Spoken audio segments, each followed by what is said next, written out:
Hello, good evening, and welcome to Prog Chattery 777. We've been talking about Gentle Giant. We've made it to 1976. They released Interview. Definitely an interesting album. It's definitely a part of the classic, progressive thing that they were doing. They were still making very, very complex music, but it was right at the heels of Freehand, which was quite successful. Talking about Freehand, they were still uncompromising. They still stuck to their roots of making intricate, interesting, complex, dense music. But they had just gotten to a place as a band where they made something that was just as complex as it was accessible. They had this perfect balance of like I said, intricacy and it's music for the mind and the heart. You're intellectually stimulated because you get all this wonderful, intricate music, but there's also an emotional quality to a lot of it. And they found that balance on Freehand. And obviously, because they had so much success, there was considerable pressure on them to to come up with a really good follow-up.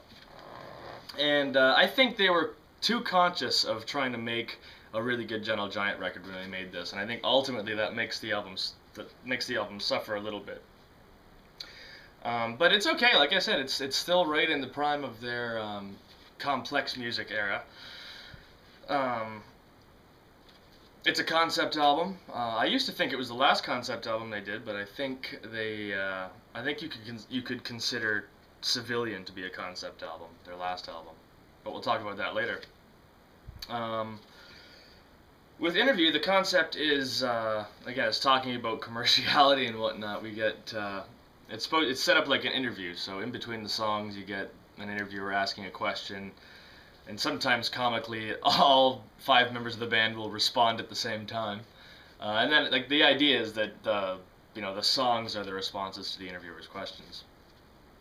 And like I said, a lot of the Gentle Giant trademarks are there. The hocketing and the contrapuntal lines that bounce off of each other. The complex vocal arrangements are all in place.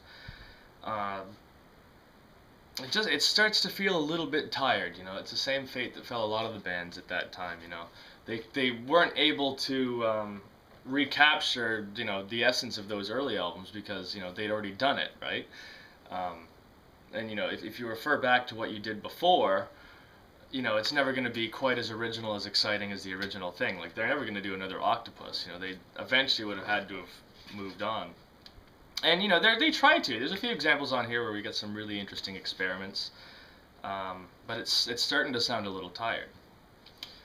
The creative juices aren't flowing quite the same. And obviously the band was really tired. There's pressure to write a great follow-up to a great record before, and they're on the road for the whole time. So, obviously it was difficult.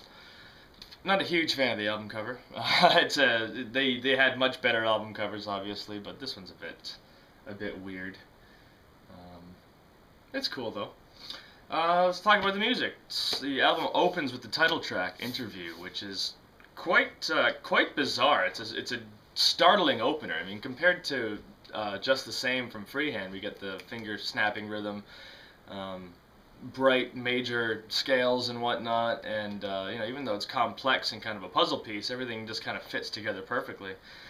Interview opens with the sound of the song kind of playing almost as if it's in the background. We hear, the sound of coffee stirring and,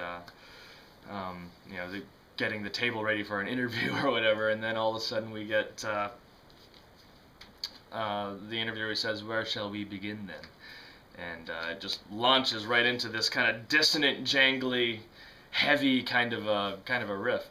So it sounds a little forced. They're forcing that Gentle Giant those trademark traits onto the sound, and it's okay. It's still a really cool rhythm. It's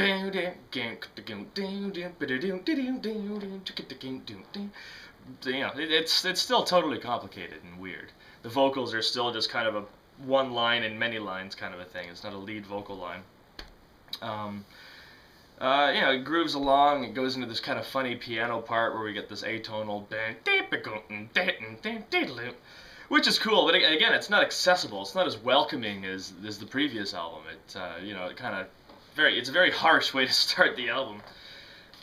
We also get the debut of John Weathers on vocals. The drummer did a verse on Interview. He'd also sing a song a couple albums after this. And it's cool, he's got a good voice. The song then goes into this really weird middle section where we get these bizarre rhythms that are totally wacky and confusing. And we get what sounds like a sitar. I think it's just Gary Green on his guitar that plays this kind of weird melody. It's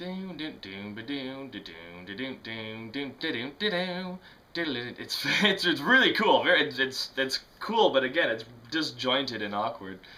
And then the song comes back. We get the main verse and I guess a chorus again. But the last verse is a real highlight because that sitar line played by Gary Green is now reprised by Kerry Munir on the keyboards, and we get really dramatic, heavy sound. And quite menacing. That is a definite album highlight. That section, that end of Interview. Really great stuff. Another thing about this album is the instrumentation isn't quite as diverse on something like In a Glass House.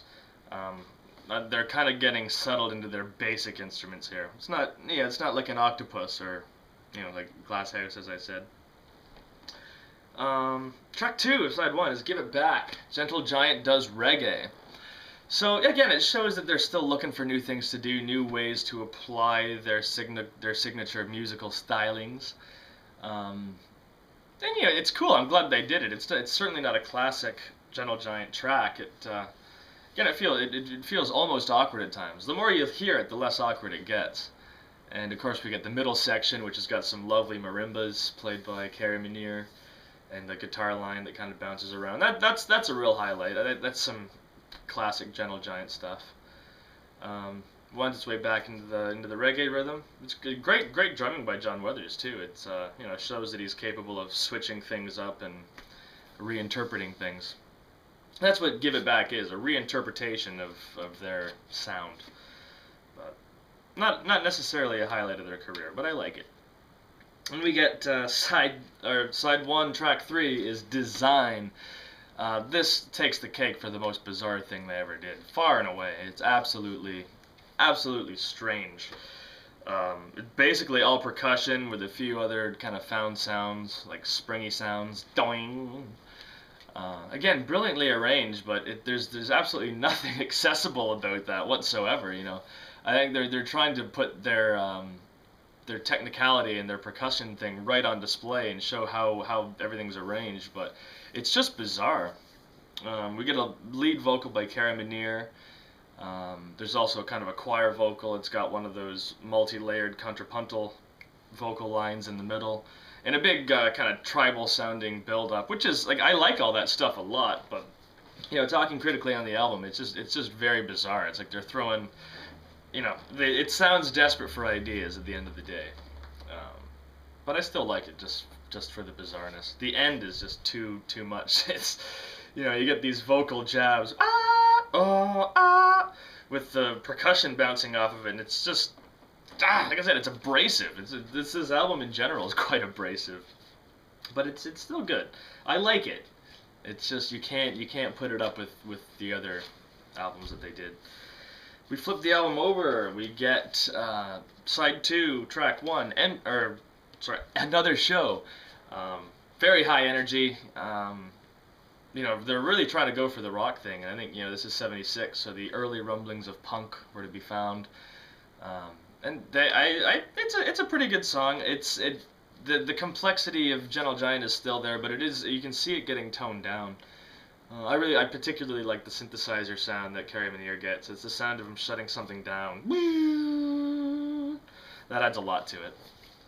And like I said, it's a good song, but when you compare it to something like Cogs and Cogs from Power and the Glory, which is a really high energy kind of a song, but with all the complexity. Another Show doesn't stand a chance against Cogs and Cogs, and Cogs is brilliant.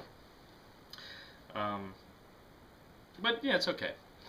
Track 2 of side 2 is Empty City. This is an album highlight for me. This might be a career highlight. This is an absolutely beautiful song. We get it's an acoustic song. It's quite, you know, ethereal. It's one of the quieter pieces. We get the trademark Gentle Giant vocal arrangements, which are really nice. Again, it's one of those, you know, heart and soul songs, or heart and mind songs rather. You know, it's complex enough to be intellectually stimulating, but it's emotional enough to really kind of give you that kick. There's a great guitar line that kind of winds its way in near the end, and it's joined by the bass that doom doo doo doo doo doo doo doo doo doo doo doo doo doo doo doo. The violins are on top, and you know, complex, yes, but it's just the right notes. They get the right notes, the right harmonies, the right chord sequences, and I mean, it really hits. It's Empty City is a classic Gentle Giant song, one of their best, actually. Then we get Timing, which is not as good as Empty City. It's this is the violin song. You know, all their albums had, you know, the violin showcase song. But Timing, I mean, it's nothing compared to you know, The Face or Plain Truth or Mobile.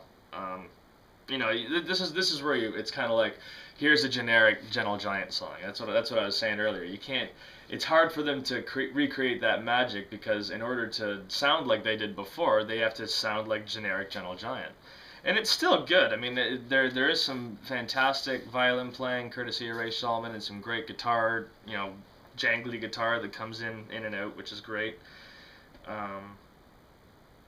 But it's not the best thing they ever did. You know, the sound is starting to sound tired. That's okay though, because track 4, the final song on the album that winds it all up, is another one of my all-time favorite Gentle Giant songs.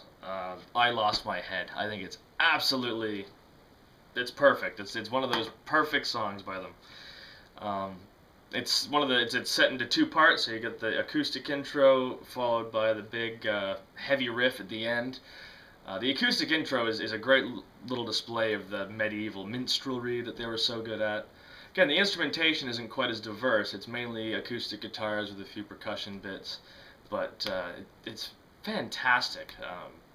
You know, just as emotionally excellent as it is brainy excellent, intellectually excellent. We get Carrie Munir vocal part, which is fantastic. You know, a couple of repeats of the themes, which, I mean, it's just quintessential Gentle Giant, really. About halfway through, we hear the sound of a gong, and then the riff comes. And I like the riff on I Lost My Head better than the In a Glass House riff, actually. There's something very 70s about it. You know, it's obviously it's a guitar riff, but I think Carrie Munir's got a little synth line that kind of follows along with the guitar. We get that thing where there's like a heavy reprise of the acoustic bit that comes back a couple of times. Great vocal performance by Derek Shulman on the last half there. And yeah, the album fades out with that wonderful, wonderful riff. And again, it's almost emotional, because this is the last album where they fully embrace that complex edge. You know, where they still stood true to their statement that they made on acquiring the taste to expand the frontiers of contemporary popular music at the risk of being very unpopular. They were still holding true to that. They were still uncompromising here. And that riff is just that's that last taste of pure Gentle Giant excellence. My only criticism with I Lost My Head is that I think it should just fade and have that riff, but then we get the last little bit of the interview. We get the thank you very much and good luck to you. Which, you know, it's a part of the concept, but it's not my favorite concept album. I think Power and the Glory is much better as a concept album, but you know, this is a unique piece. It, like I said, it's not as good as what they did before. I personally really like it, and I personally think that it's essential. I think you should, if you're collecting Gentle Giant, you need to have this one, because it is, it's the last one where they fully embraced their progginess. So, yeah, that's it for Gentle Giant interview. We're going to head into the more commercial areas later. I might do Playing the Fool, too. I'm not sure. If you guys really want it, I'll post a Playing the Fool talk, a chat. So yeah, thank you very much for tuning in. Hope you liked it. Send me a like and a subscribe. And we'll see you later for Gentle Giant, The Missing Piece. See you then.